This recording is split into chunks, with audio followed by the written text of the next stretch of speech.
Você é aquilo que pensa. A mente é a força motriz que molda e faz. E o homem é mente, e cada vez mais ele maneja a ferramenta do pensamento, e moldando o que ele quer, traz mil alegrias, mil males. Ele pensa em segredo e isso acontece. Seu ambiente é apenas seu espelho. Prefácio.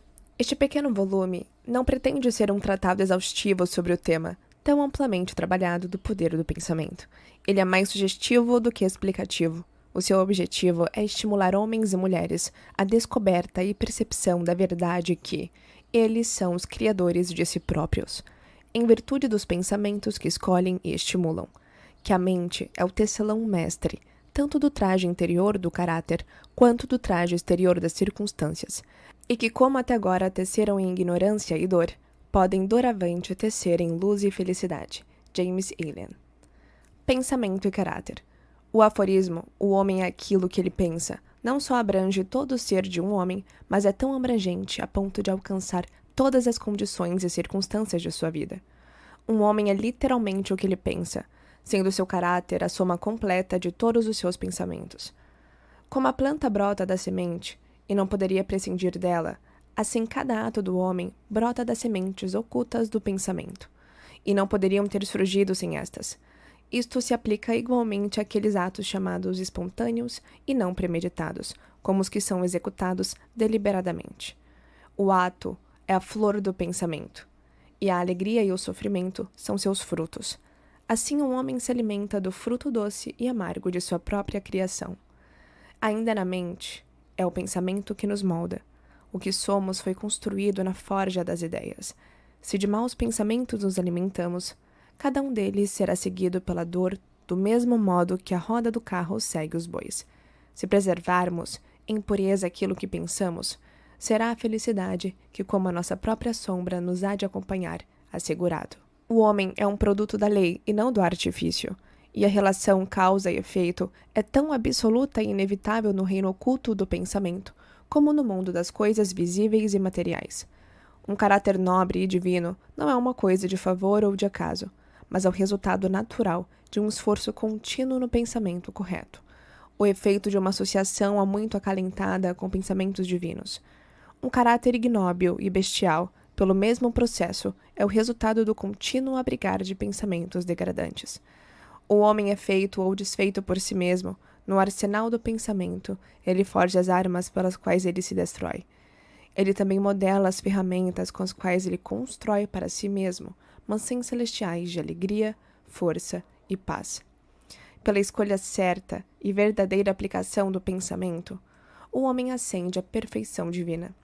Pelo abuso e aplicação errada do pensamento, ele desce abaixo do nível da besta. Entre estes dois extremos estão todos os graus de caráter, e o homem é seu criador e mestre. De todas as belas verdades pertencentes à alma que foram restauradas e trazidas à luz nesta época, nenhuma é mais feliz ou frutífera da promessa e confiança divina do que esta, que o homem é o mestre do pensamento, o moldador do caráter, e o criador e modelador da condição, do ambiente e do destino. Como um ser de poder, inteligência e amor, e o senhor de seus próprios pensamentos, o homem detém a chave para cada situação, e contém dentro de si mesmo aquela agência transformadora e regeneradora pela qual ele pode fazer para si o que quiser. O homem é sempre o mestre, mesmo em seu estado mais fraco e abandonado, mas em sua fraqueza e degradação, ele é um mestre tolo que desencaminha sua casa. Quando ele começa a refletir sobre sua condição e a buscar diligentemente a lei sobre a qual seu ser está estabelecido, ele então se torna o mestre sábio, direcionando as suas energias com inteligência e moldando seus pensamentos para questões frutíferas. Tal é o mestre consciente, e o homem só pode tornar-se assim, descobrindo dentro de si mesmo as leis do pensamento, cuja descoberta é totalmente uma questão de aplicação, autoanálise e experiência.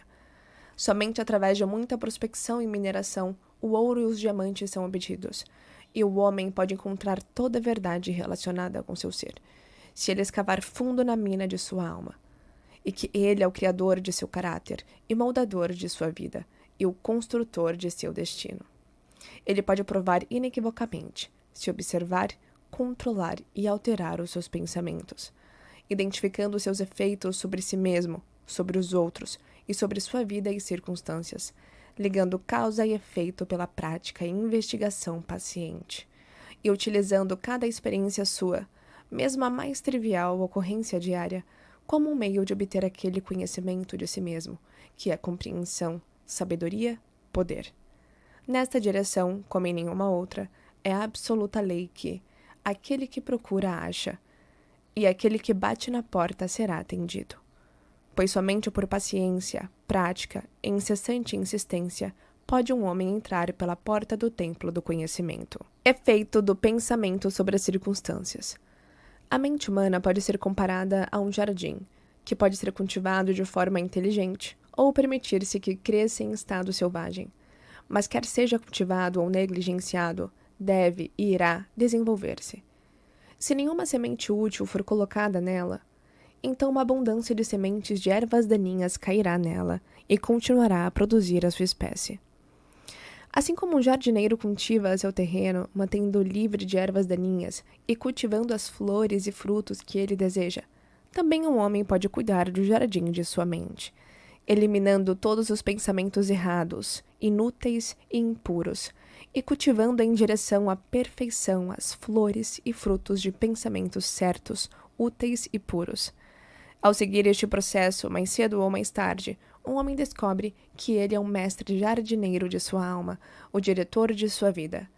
Ele também revela dentro de si mesmo as leis do pensamento, e compreende com cada vez maior precisão como as forças do pensamento e os elementos da mente operam na formação de seu caráter, circunstâncias e destino. Pensamento e caráter são um só, e como o caráter só pode se manifestar e se revelar através do ambiente e das circunstâncias, as condições externas da vida de uma pessoa serão sempre encontradas harmoniosamente relacionadas ao seu estado interior.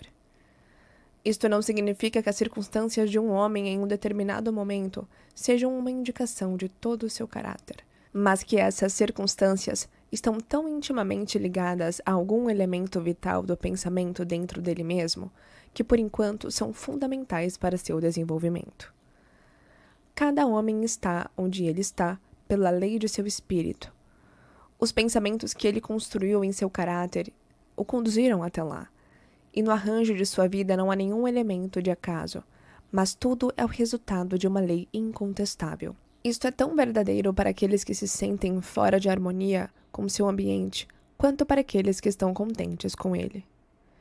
Como um ser progressivo e evolutivo, o homem está onde está para aprender que pode crescer, e à medida que aprende a lição espiritual que alguma circunstância lhe reserva, esta passa e dá lugar a outras circunstâncias. O homem é fustigado pelas circunstâncias, desde que ele acredite ser a criatura das condições externas, mas quando ele percebe que é um poder criador e que pode comandar o solo oculto e as sementes de seu ser, a partir do qual as circunstâncias crescem, ele então se torna o mestre legítimo de si mesmo. Que as circunstâncias nascem do pensamento é algo que todo homem que tenha praticado durante algum tempo o autocontrole e a autopurificação sabe, pois ele será notado que a alteração em suas circunstâncias tem ocorrido em proporção exata com sua condição mental. Isto é tão verdadeiro que quando um homem se empenha seriamente em corrigir os defeitos de seu caráter e faz progressos rápidos e acentuados, ele passa rapidamente por uma sucessão de vicissitudes. A alma atrai aquilo que secretamente alimenta, aquilo que ama e também aquilo que teme. Atinge o apogeu de suas mais caras aspirações e desce ao nível de seus desejos impuros. E as circunstâncias são o meio pelo qual a alma recebe o que lhe é devido. Toda semente e pensamento que se semeie ou deixe cair e arraigar-se na mente, multiplica-se e mais cedo ou mais tarde, dela brota o ato, trazendo os frutos de oportunidade e circunstância próprios de sua espécie. Bons pensamentos darão bons frutos, maus pensamentos, maus frutos. O mundo exterior das circunstâncias molda-se ao mundo interior do pensamento. E as condições externas, tanto as agradáveis quanto as desagradáveis, são fatores que contribuem em seu resultado final para o bem do indivíduo.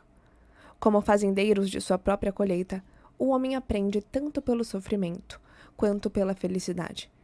seguindo os mais secretos desejos, aspirações e pensamentos pelos quais se deixa dominar, perseguindo o fogo fato de fantasias impuras, ou trilhando com passos firmes a estrada do vigoroso e elevado esforço. O homem chega finalmente a fruí-los e realizá-los nas condições exteriores de sua vida. As leis de crescimento e adaptação prevalecem em toda parte. Ninguém chega ao botequim ou à cadeia pela tirania do destino ou das circunstâncias, mas através dos atalhos dos pensamentos sórdidos ou dos desejos vis. Tampouco ninguém de mente limpa cai de repente no crime, pressionado por qualquer força exterior. O pensamento criminoso há muito vinha sendo secretamente alimentado no coração, e a hora da oportunidade revelou a sua força acumulada. Não são as circunstâncias que fazem o homem, elas o revelam a si próprio. Ninguém mergulha no vício e nos sofrimentos que dele resultam, sem que haja antes inclinações más, como ninguém chega à virtude e à felicidade pura que ela conduz sem um constante cultivo de aspirações virtuosas. Portanto, o homem como amo e senhor de seus pensamentos é o construtor de si próprio, o modelador e autor de tudo o que o cerca. Já ao nascer, a alma é o que ela é. E a cada passo de sua peregrinação terrena vai atraindo conjuntos de condições que a revelam, que são os reflexos de sua própria pureza e impureza, de sua força e de suas fraquezas. Os homens não atraem aquilo que eles querem, mas sim aquilo que eles são. Seus caprichos, fantasias e ambições são distorcidos a cada passo, mas seus pensamentos e desejos mais secretos nutrem-se de seu próprio alimento, quer seja ele sujo ou puro. A divindade que forja nossos destinos está em nós mesmos. É o nosso próprio eu. O homem é manietado somente por si mesmo. Pensamento e ação são os carcereiros do destino. Se forem vis, aprisionam. São também os anjos da liberdade. Se forem nobres, libertam. O que o homem obtém não é aquilo que ele deseja e pede a Deus, mas o que por justiça recebe. Seus desejos e preces só serão gratificados e atendidos se harmonizarem com seus pensamentos e atos. À luz dessa verdade, qual será então o sentido de lutar contra as circunstâncias? É que o homem está sempre se revoltando contra algum efeito externo, ao mesmo tempo que sem cessar alimenta e mantém a causa em seu coração. Essa causa pode assumir a forma de um vício consciente ou de uma fraqueza inconsciente, mas seja o que for, retarda obstinadamente os esforços do seu portador, e assim clama bem alto por um remédio. Os homens vivem ansiosos por melhorar suas condições, mas não querem melhorar-se a si mesmos. Com isso, permanecem amarrados.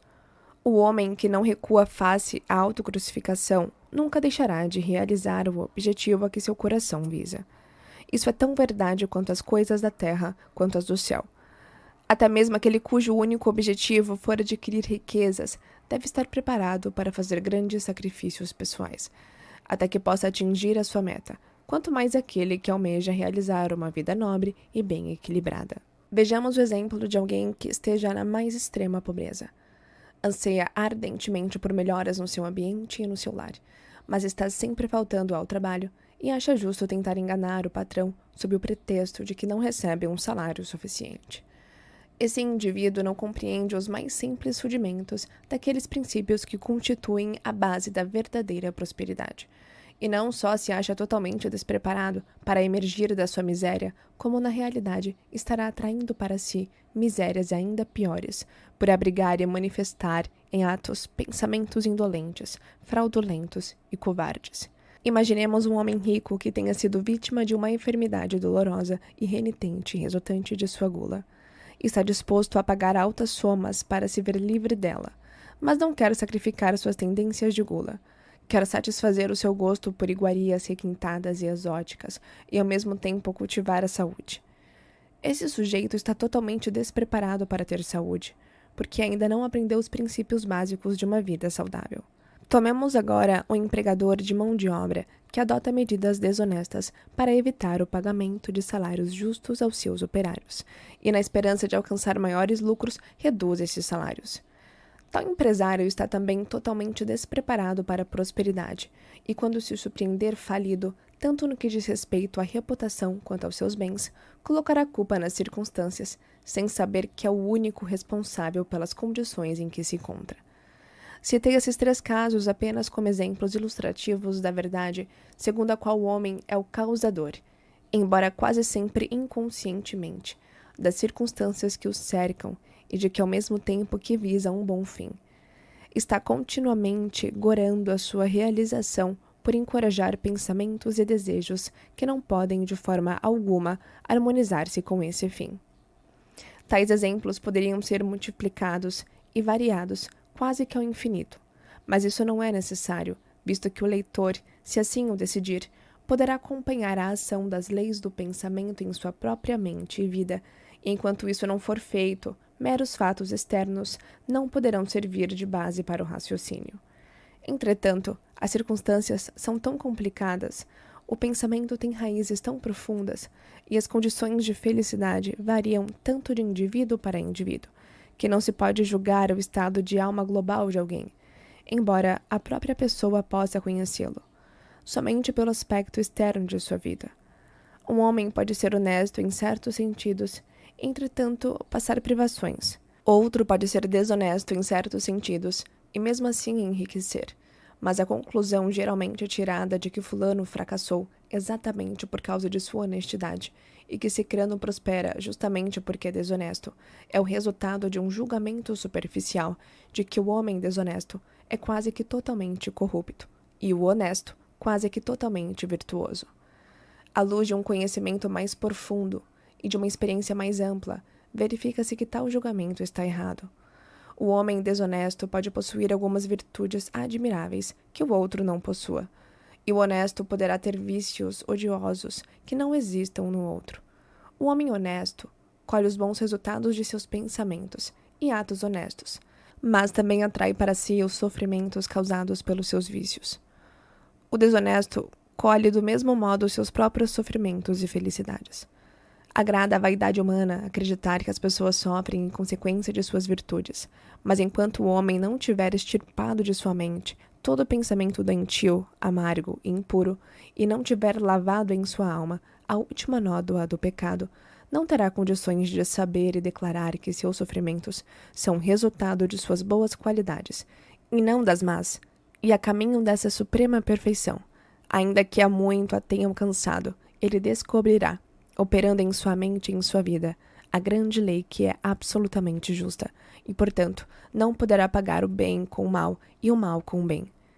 De posse de tal conhecimento, ele saberá, então, virando os olhos para sua passada ignorância e cegueira, que sua vida é, e sempre foi, ordenada com justiça, e que todas as suas experiências passadas, boas e más, foram um produto equitativo de seu próprio ser, não evoluído, mas em evolução.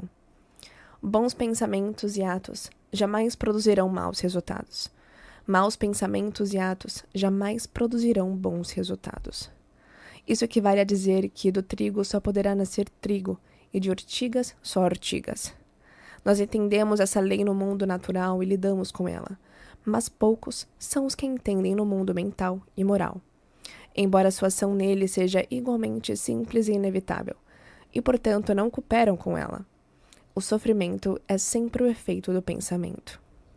O sofrimento é sempre o efeito do pensamento errado em algum sentido. É um indício de que o indivíduo está em desarmonia consigo mesmo, com a lei do seu ser. A exclusiva e suprema utilidade da dor é a de purificar, de queimar, tudo que é inútil e impuro. Para aquele que é puro, a dor deixa de existir. Não teria sentido levar o outro ao fogo depois que o refúgio já foi eliminado, e um ser perfeitamente puro e esclarecido não poderia sofrer. As circunstâncias que o homem enfrenta no sofrimento são resultado de sua própria desarmonia mental. As circunstâncias que o homem enfrenta e recebe com bem-aventurança são resultado de sua própria harmonia mental. A bem-aventurança, não os bens materiais, é a medida do pensamento correto. A infelicidade, não a falta de bens materiais, é a medida do pensamento errado. Um homem pode ser amaldiçoado e rico, pode ser abençoado e pobre. Bênçãos e riquezas só se juntam quando as riquezas são justas e sabiamente usadas. E o pobre só se torna miserável quando considera sua sorte como um fardo injustamente imposto. Indigência e vício são os dois extremos da infelicidade. Ambos são igualmente antinaturais e resultante da desordem mental. Homem algum atinge um condicionamento adequado enquanto não se sente feliz, saudável e próspero. E a felicidade, a saúde e a prosperidade são o resultado de um harmonioso ajustamento do interior ao exterior, do homem ao seu meio. O homem só começa a ser homem quando para de lamentar-se e de proferir injúrias, e começa a buscar a justiça oculta que regula a sua vida. E na medida em que adapta sua mente a esse fator regulador, deixa de acusar os outros de serem a causa de sua condição, e começa a edificar-se com pensamentos fortes e nobres. Para de espernear contra as circunstâncias e começa a usá-las como auxílios para alcançar um progresso mais rápido e como um meio de descobrir dentro de si próprio forças e possibilidades ocultas. A lei, e não a confusão, é o princípio dominante no universo. Justiça, e não injustiça, constitui a alma e a substância da vida. Honestidade, e não corrupção, é a força modeladora e impulsionadora do governo espiritual do mundo.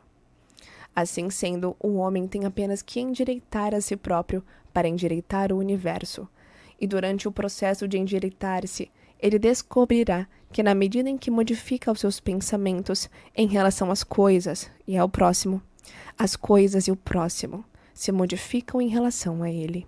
A prova dessa verdade está em toda pessoa e, portanto, poderá ser facilmente investigada por meio de uma introspecção sistemática e da autoanálise. Modifique alguém radicalmente os seus pensamentos e se assombrará ante a rápida transformação que isso efetuará nas condições objetivas de sua vida. Concebemos que o pensamento pode ser sustentado em segredo, mas não pode, ele se cristaliza rapidamente em hábitos, e os hábitos se concretizam em circunstâncias. Pensamentos animalescos cristalizam-se em hábitos de embriaguez e luxúria, os quais, por sua vez, se concretizam em circunstâncias de miséria e doença.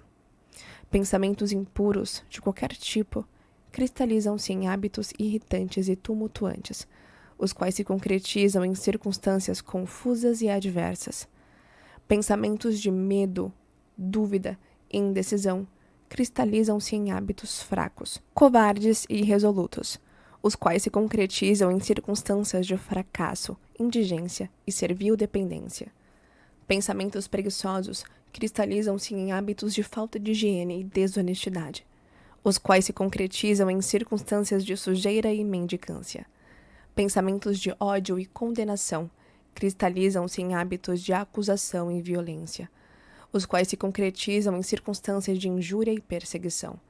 Pensamentos egoístas, de todos os tipos, cristalizam-se em hábitos de egocentrismo, que se concretizam em circunstâncias mais ou menos infelicitantes.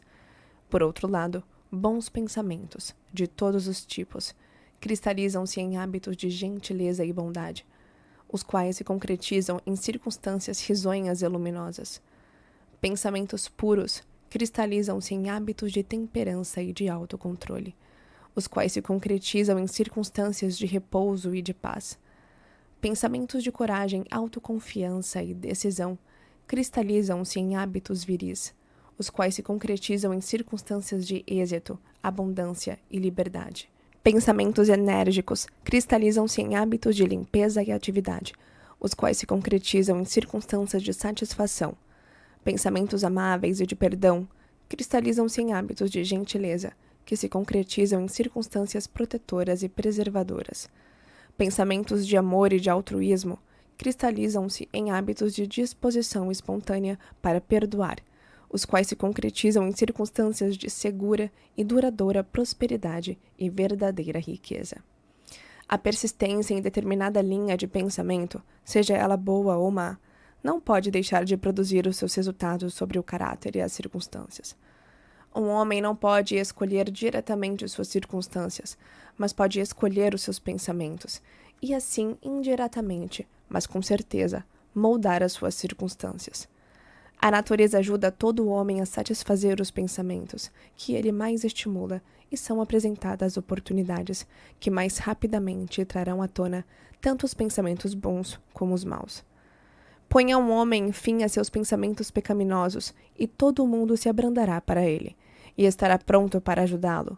Deixe-o afastar os seus pensamentos fracos e doentios, e eis que surgirão oportunidades em todos os lados para ajudar as suas fortes resoluções. Deixe-o fomentar bons pensamentos, e nenhum destino árduo o prenderá à miséria e à vergonha.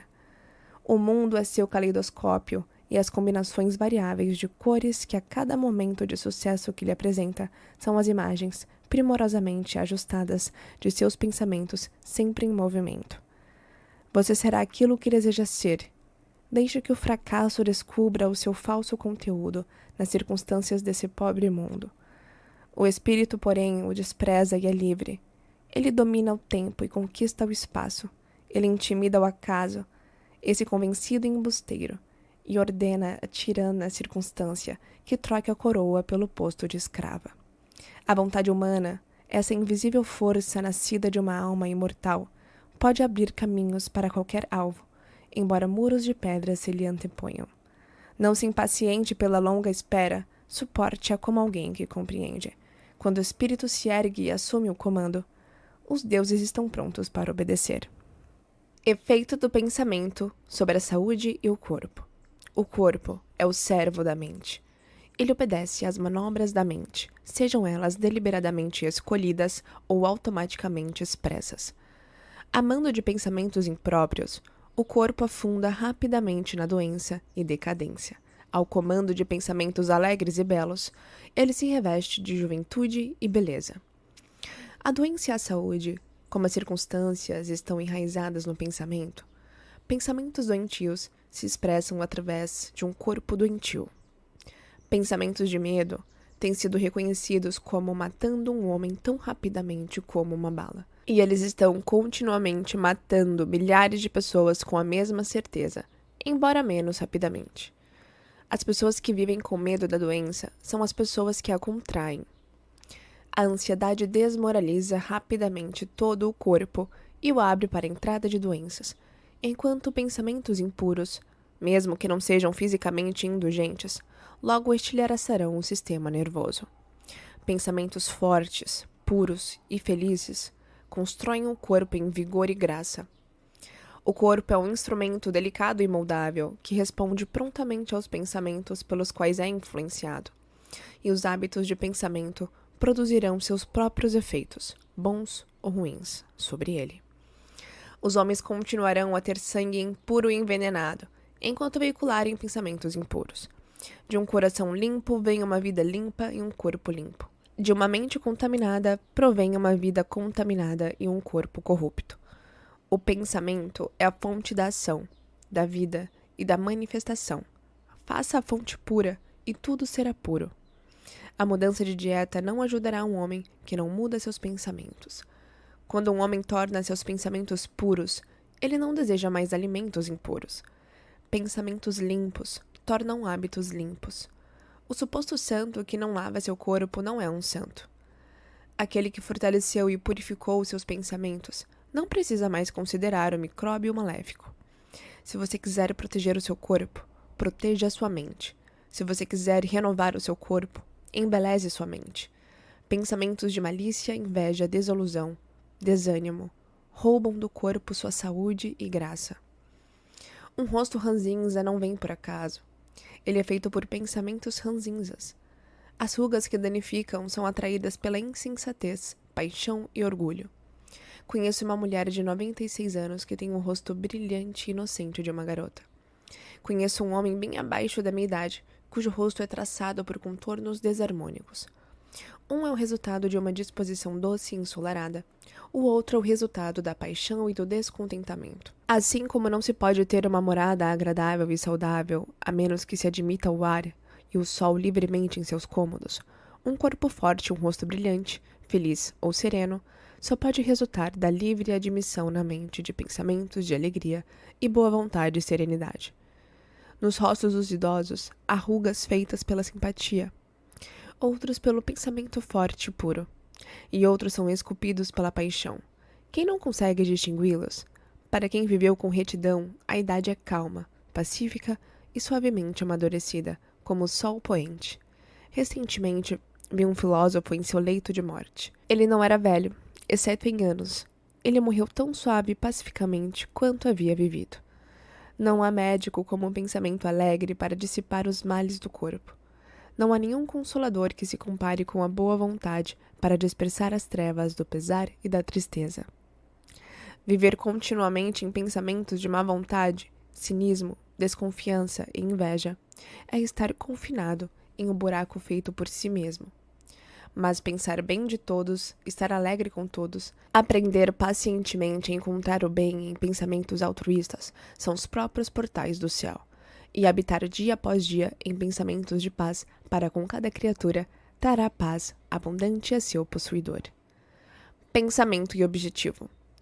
Até que o pensamento esteja ligado ao propósito, não há realização inteligente. Na maioria das vezes, a casca do pensamento é deixada à deriva sobre o oceano da vida.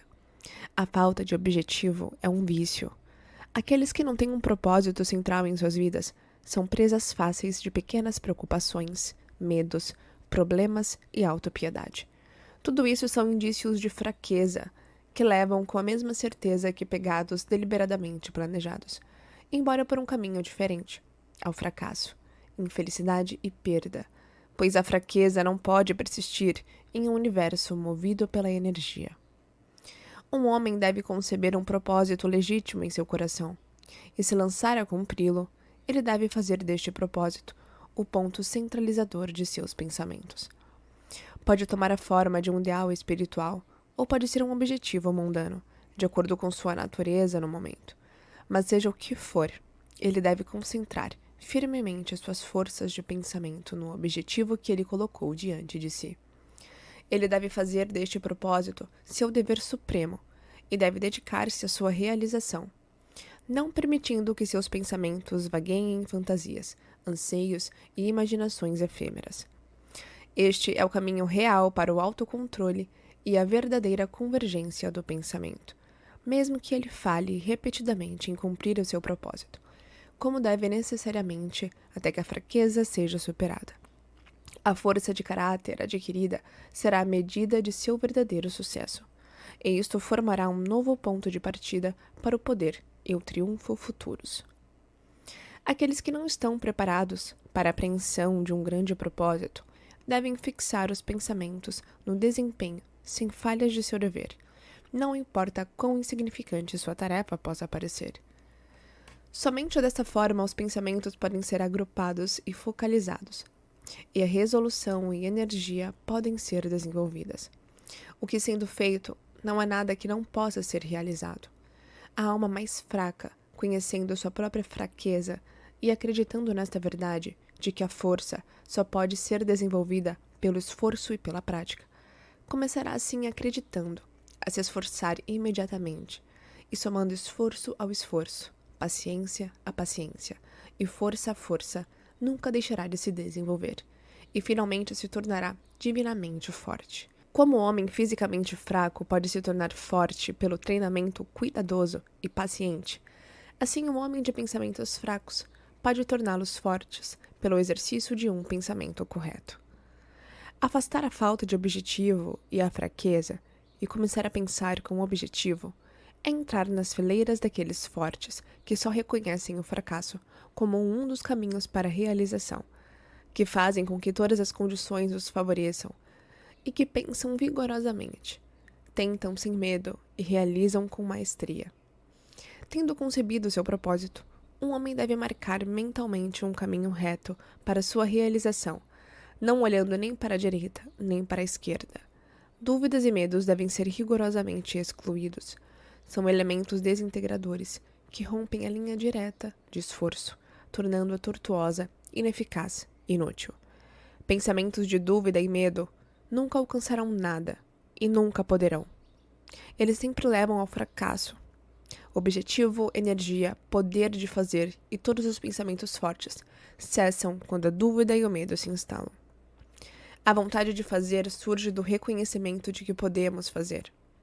A dúvida e o medo são os grandes inimigos do conhecimento, e aquele que os encoraja, que não os mata, se frustra a cada passo. Aquele que venceu a dúvida e o medo, venceu o fracasso.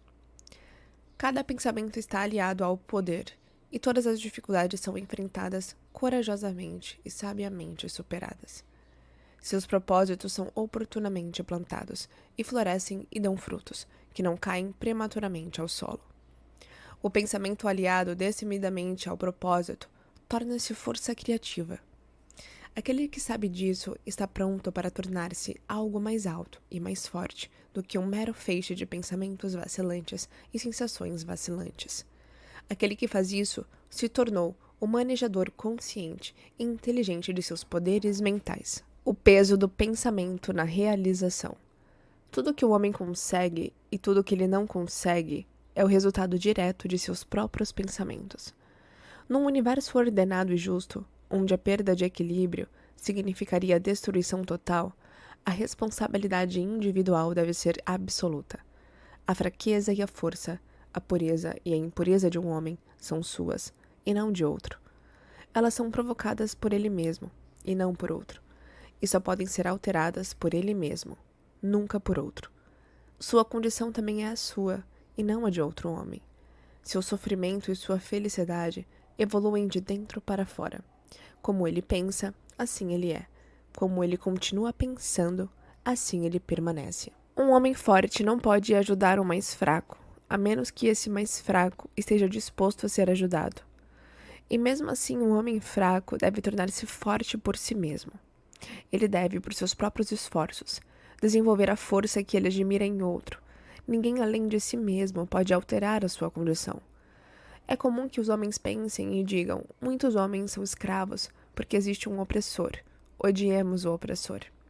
Agora, no entanto, há uma tendência crescente de reverter este julgamento e dizer: um homem é um opressor porque muitos são escravos. Desprezemos os escravos. A verdade é que o opressor e o escravo cooperam na ignorância, e embora pareçam afligir-se uns aos outros, na realidade, estão se afligindo. Uma sabedoria perfeita percebe a ação da lei na fraqueza do oprimido e no poder mal aplicado do opressor. Um amor perfeito, bem do sofrimento, que ambos os estados implicam, não condena nenhum deles. Uma compaixão perfeita abraça tanto o opressor quanto o oprimido. Aquele que venceu a fraqueza e afastou todos os pensamentos egoístas não pertence nem ao opressor e nem ao oprimido. Ele é livre. Um homem só pode levantar-se, conquistar e alcançar elevando seus pensamentos. Ele só pode permanecer fraco, abjeto e miserável ao recusar-se a elevar os seus pensamentos. Antes que um homem possa alcançar qualquer coisa, mesmo em coisas mundanas, ele deve elevar seus pensamentos acima da indulgência dos animais escravos. Ele não pode, para ter sucesso, desistir de todo instinto animal e egoísmo, por qualquer meio, mas uma parte dele deve, pelo menos, ser sacrificada. Um homem cujo primeiro pensamento é a indulgência bestial não pode pensar claramente, nem planejar metodicamente. Ele não pode encontrar e desenvolver os seus recursos latentes, e fracassará em qualquer empreendimento. Não tendo começado a controlar de maneira humana os seus pensamentos, ele não está em posição de controlar os assuntos e de tomar responsabilidades importantes. Ele não está apto a agir de forma independente e autônoma, mas ele é limitado apenas pelos pensamentos que ele escolhe. Não pode haver progresso e nenhuma conquista sem sacrifício, e o sucesso mundano de um homem se dará na medida em que ele sacrificar os seus pensamentos animalescos e fixar sua mente no desenvolvimento de seus planos e no fortalecimento de sua resolução e autossuficiência. E quanto mais alto ele eleva seus pensamentos, mais másculo, reto e justo ele se torna. Maior será o seu sucesso, mais abençoado e duradouro serão as suas conquistas. O universo não favorece os gananciosos, os desonestos, os maldosos, embora na mera superfície possa às vezes parecer fazê-lo. Ele auxilia os honestos, os magnânimos, os virtuosos. Todos os grandes mestres dos tempos têm declarado isto de várias formas, e para prová-lo e sabê-lo, um homem só tem que persistir. em se tornar cada vez mais virtuoso, elevando seus pensamentos. As conquistas intelectuais são resultado do pensamento consagrado à busca do conhecimento, ou do belo e verdadeiro na vida e na natureza. Tais realizações podem às vezes estar ligadas à vaidade e à ambição, mas não são o resultado dessas características, são o resultado natural de um esforço longo e árduo e de pensamentos puros e altruístas. As conquistas espirituais são a consumação de anseios sagrados. Aquele que vive constantemente na concepção de pensamentos nobres e elevados, que habita tudo o que é puro e altruísta, certamente, à medida que o sol atingir o seu zenite e a lua sua plenitude, tornar-se-á sábio e nobre de caráter, e ascenderá a uma posição de influência e bênção. A realização de qualquer natureza é a coroa do esforço, o diadema do pensamento. Com a ajuda do autocontrole, da resolução, da pureza, da retidão e do pensamento bem dirigido, um homem ascende, movido pelo instinto animal, pela indolência, pela impureza, pela corrupção e pela confusão do pensamento, um homem decai. Um homem pode ascender ao alto sucesso no mundo e até mesmo a altitudes elevadas na esfera espiritual, e novamente cair em fraqueza e miséria, ao permitir que pensamentos arrogantes, egoístas e corruptos tomem posse de si.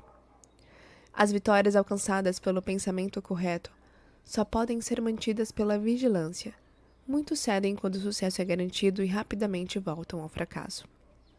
Todas as conquistas, seja no mundo dos negócios, intelectual ou espiritual, são o resultado de um pensamento definitivamente direcionado. São governadas pela mesma lei e têm o mesmo método. A única diferença está no objeto de realização.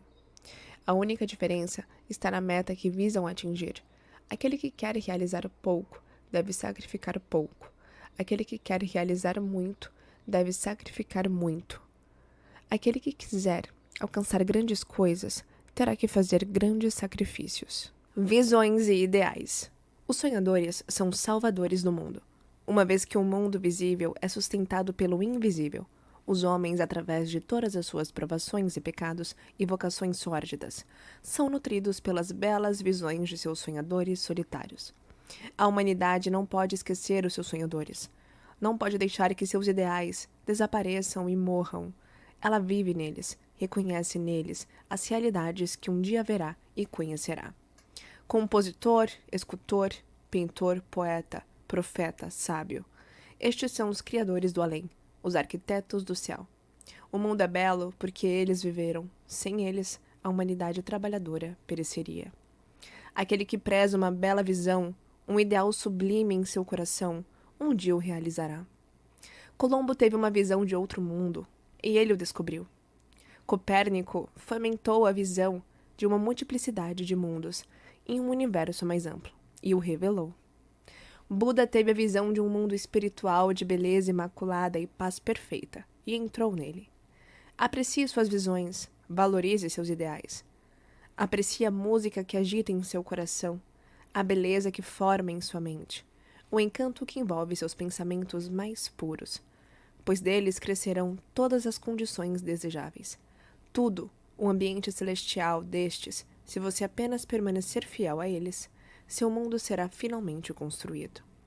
Desejar é obter, aspirar é alcançar. Sonhe sonhos altos, e como você sonha, assim você se tornará. Sua visão é a promessa do que um dia você será. Seu ideal é a profecia do que você finalmente desvendará. A maior realização sempre foi, no início e por algum tempo, um sonho. O carvalho dorme em sua semente. O pássaro espera no ovo e na mais alta visão da alma. Um anjo inicia o seu despertar. Sonhos são os brotos das realidades. As circunstâncias de sua vida podem não ser adequadas, mas não permanecerão assim por muito tempo, se você puder ainda que apenas vislumbrar um ideal e lutar por atingi-lo. Você não pode viajar interiormente e permanecer exteriormente móvel. Imaginemos um jovem duramente oprimido pela pobreza e pelo trabalho, confinado horas e horas a fio numa oficina insalubre, analfabeto e carente de todas as formas de refinamento. Mas ele sonha com melhores coisas.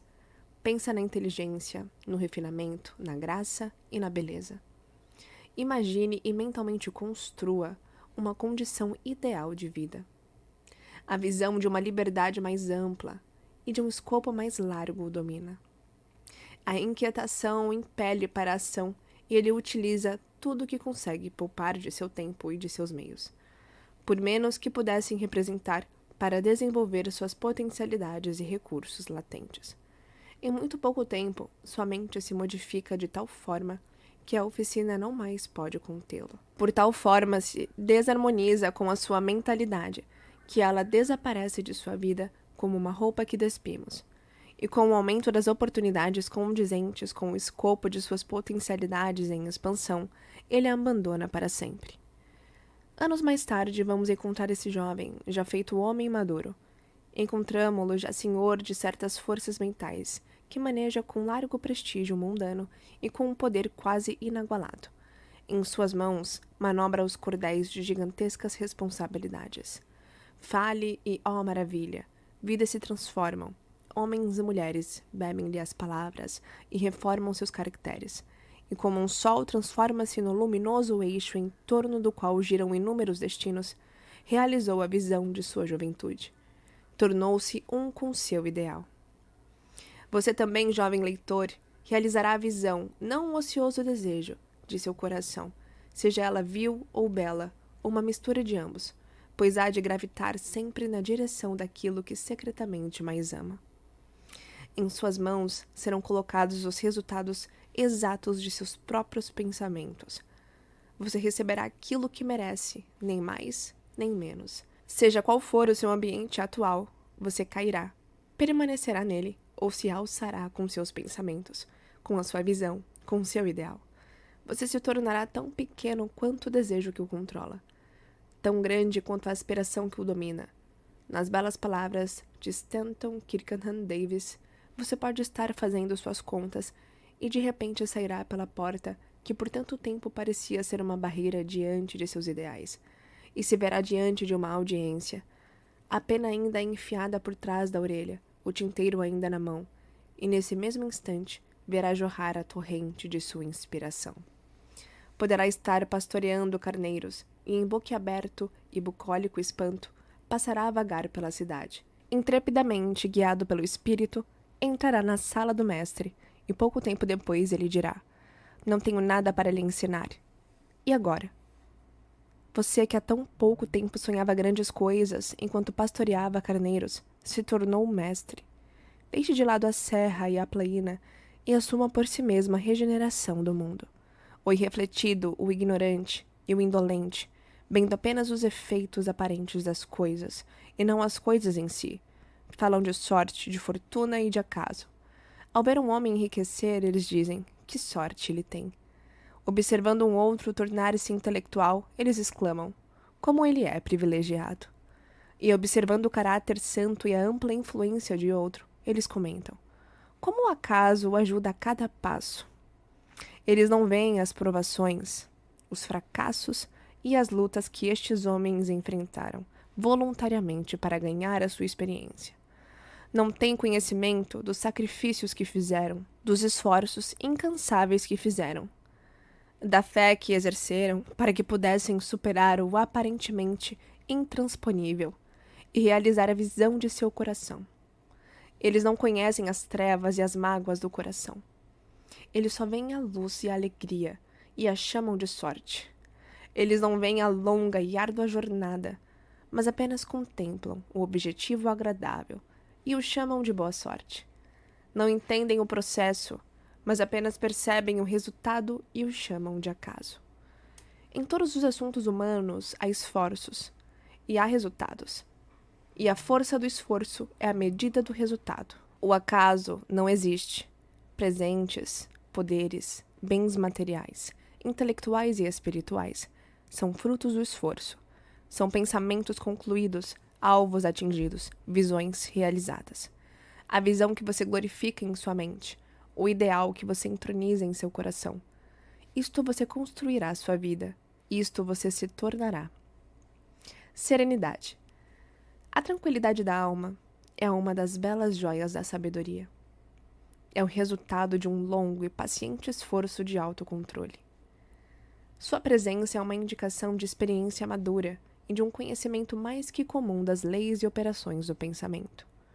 Um homem torna-se calmo na medida em que se entende a si mesmo como um ser evoluído pelo pensamento, pois tal conhecimento requer a compreensão dos outros como resultado do pensamento. E à medida que desenvolve uma compreensão correta e vê cada vez mais claramente as relações internas das coisas pela ação de causa e efeito, ele deixa de se alardear e de se preocupar e de lamentar, e permanece equilibrado, firme, sereno. O homem calmo, tendo aprendido a se governar, sabe como se adaptar aos outros, e eles, por sua vez, reverenciam sua força espiritual, e sentem que podem aprender dele e confiar nele. Quanto mais tranquilo um homem se torna, maior é o seu sucesso, sua influência, seu poder para o bem. Mesmo o comerciante comum verá sua prosperidade comercial aumentar à medida que desenvolve um maior autocontrole e equanimidade, pois as pessoas sempre preferirão lidar com um homem cujo comportamento é fortemente equitativo. O homem forte e calmo é sempre amado e reverenciado. Assemelha-se a uma árvore que espalha sua sombra em terra sequiosa ou a uma rocha acolhedora em meio à tempestade. Quem não amará um coração tranquilo, uma vida equilibrada e cheia de doçura? Não importa se chove ou se faz sol, ou quais sejam as mudanças, porque passam os que possuem essas bênçãos, pois permanecem sempre dóceis, serenos e calmos. Esse raro equilíbrio de personalidade, a que chamamos serenidade, é a última lição da cultura, é o florescimento da vida, o frutificar da alma. É tão preciosa quanto a sabedoria, mais desejável do que o ouro, sim, do que o mais fino ouro. Quão insignificante nos parece a mera busca por dinheiro se comparada a uma vida serena. Uma vida que habita as profundezas do oceano da verdade, sob as ondas, fora do alcance das tempestades, na eterna calma. Quantas pessoas conhecemos que amarguram suas vidas, que arruinam tudo que é agradável e belo por temperamentos explosivos, que destroem seu equilíbrio de caráter e envenenam o próprio sangue. Seria o caso de perguntar se a grande maioria das pessoas não arruína suas vidas e estraga sua felicidade por falta de autocontrole. Quão poucas pessoas encontramos na vida que sejam bem equilibradas, que tenham aquele equilíbrio requintado que é característico do caráter finalizado. Sim, a humanidade se agita com uma paixão descontrolada. É conturbada pela dor sem controle. É golpeada pela ansiedade e dúvida. Somente um homem sábio, somente aquele cujos pensamentos são controlados e depurados, faz com que os ventos e as tempestades da alma lhe obedeçam. Almas tempestuosas, onde quer que estejam, sob quaisquer condições que vivam, sabem disso no oceano da vida. As ilhas da bem-aventurança estão sorrindo, e a costa ensolarada de seu ideal espera sua chegada. Mantenha sua mão firmemente sobre o leme do pensamento. Na barca de sua alma repousa um mestre comandante. Ele apenas dorme. Acorde-o. O autocontrole é força. O pensamento certo é domínio. A calma é poder. Diga ao seu coração: aquiete-se e fique em paz. Eu espero de coração que você tenha apreciado os ensinamentos aqui contidos. Se você ainda não é inscrito aqui no canal, eu te convido a se inscrever e ativar as notificações. E eu te encontro no próximo vídeo. Até lá!